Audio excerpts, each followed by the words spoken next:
Hello বন্ধুরা, study motivation YouTube চ্যানেলে তোমাদের সকলকে স্বাগত।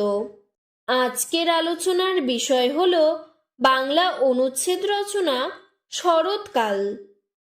আজকের এই রচনাটি তোমরা ক্লাস 3, 4, 5, 6 এবং 7 পর্যন্ত লিখতে পারবে। দু একটি লাইন কম বেশি করে লিখলেই হবে।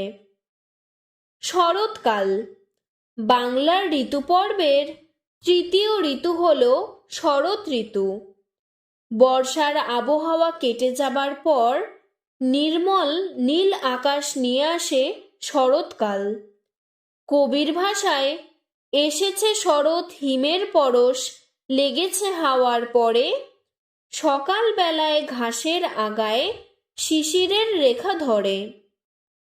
ভাদ্র আশ্বিন এই 2 মাস হল শরৎকাল। শরৎকালের প্রাকৃতিক পরিবেশ দেখে মানুষের মন আনন্দে ভরে ওঠে। মেঘমুক্ত আকাশ, শ্যামল ধানের ক্ষেত দেখে প্রত্যেকেই শান্তির নিঃশ্বাস ফেলে। শরৎকালের প্রকৃতি অপরূপ শোভা ধারণ করে। এই সময় পুকুর, দিঘি জলে পরিপূর্ণ থাকে এবং পদ্ম, শিউলি, কাশ প্রভৃতি ফোটে। রাস্তাঘাটের কাদা শুকিয়ে যায়। শরৎকালে বাঙালিদের শ্রেষ্ঠ উৎসব দুর্গাপূজা হয়। তাই দুর্গাপূজার আরেক নাম শারদীয়া পূজা। বাঙালির কাছে এত বড় উৎসব আর নেই।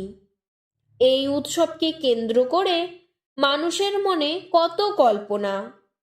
ছাত্রছাত্রীরা পুজোয় ছুটি পাবে। প্রবাসে যারা থাকেন তারা বাড়ি ফিরবে।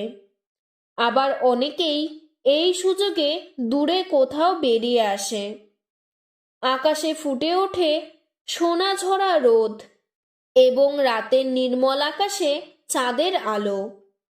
এই সময় বেগুন, কচু, পাট প্রভৃতি ফসল ওঠে। ঋতুরানী শরতের প্রকৃতির রূপ দেখে কবির মনের আবেগ লিখেছেন, আলোকে শিশিরে কুসুমে ধান্যে হাসছে নিখিল অবনী। আজকের ভিডিওটি এতটুকুই। তোমাদের যদি আরও এরকম অন্য কোনো অনুচ্ছেদ রচনার প্রয়োজন হয় আমাকে কমেন্ট বক্সে জানাবে, আমি সাহায্য করার চেষ্টা করব। ধন্যবাদ।